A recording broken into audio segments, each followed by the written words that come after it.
Mga gawa 20, 33 hanggang 34, hindi ko hinangad ang ginto, pilak o pananamit ninuman. Alam ninyong nagbanat ako ng buto upang kumita ng ikabubuhay naming magkakasama. Sa madaling salita, ang mga sugo ng Diyos ay hindi dapat maging gahaman o maibigin sa salapi, sapagkat nasusulat unang Timoteo 3:3, hindi magulo, hindi palaway, kundi malumanay, hindi mapakipagtalo, hindi maibigin sa salapi. Ang ganitong uri na mga tagahatid ng mabuting balita ang inyong hanapin, mga mangangaral na hindi maibigin sa salapi at ang iniisip ay patuloy na nangangaral kahit walang bayad at kapalit. Iniisip na magligtas ng mga kaluluwa at hindi para magkamal ng pera. Kaya lang, kakaiba ang pangangaral sa ating panahong kasalukuyan. Ay panay pagpapala at mga blessings ang ipinapangaral. Walang katapusang pagtuturo ng ikapo, na di umano kapag hindi ka daw magbigay ng ikapo ay isa kang magnanakaw. Ayon sa paborito nilang sitas na ginagamit ay sa aklat ng Malakay chapter 3, 8 hanggang 10, na itong batas o tuntunin patungkol sa ikapo ay ibinigay. Ang utos na ito ay para lamang sa mga Israelita. Sa mga ibang bansa ay walang karapatan magpatupad nito, kasama na ang bansang Pilipinas. Pakinggan po ninyo ang sinasabi ng banal na kasulatan sa aklat ng Salmo 147:19 hanggang 20. Kaniyang ipinabatid ang kanyang salita sa Jacob, ang kanyang mga palatuntunan at mga katulan sa Israel.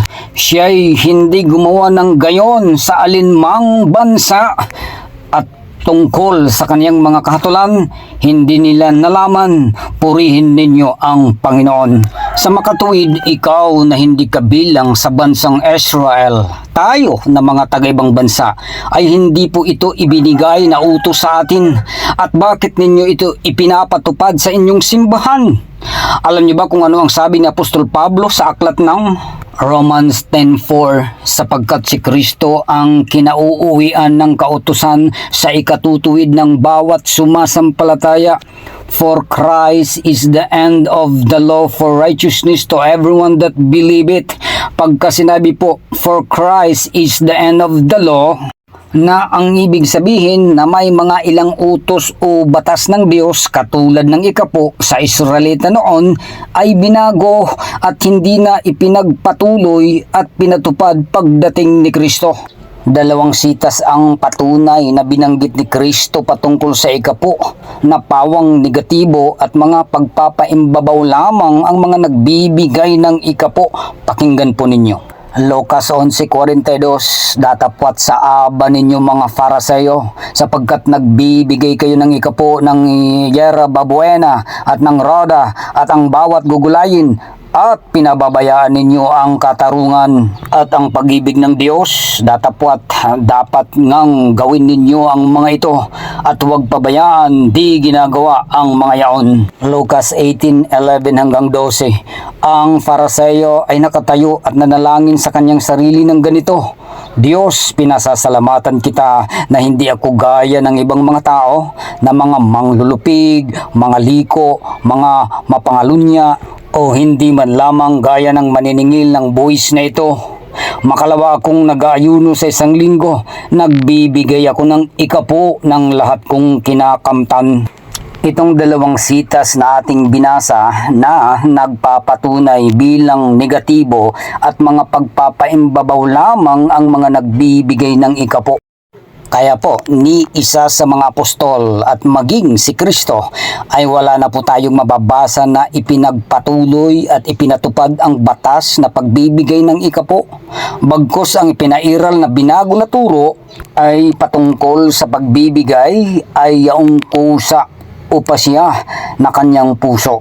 Pakinggan po ninyo. 2 Corinto 9:7, magbigay ang bawat isa ayon sa ipinesya ng kanyang puso, huwag mabigat sa loob o dahil sa kailangan, sapagkat iniibig ng Diyos ang nagbibigay na masaya.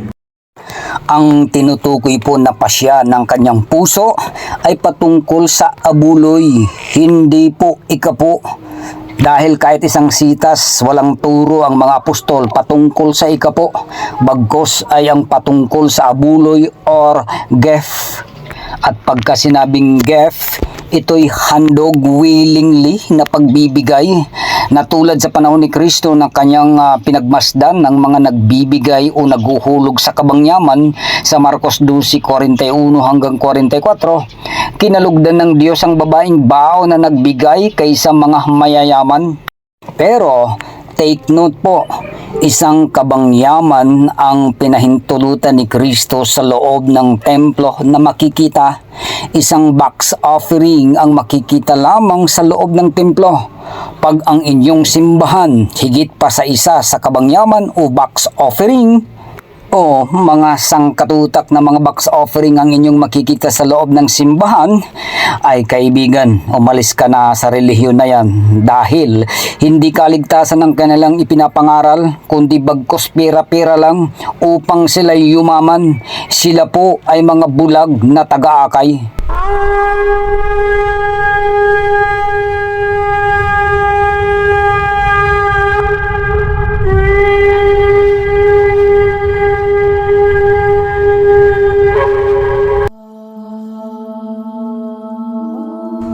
Copyright disclaimer. All information of this channel is not forced upon anyone.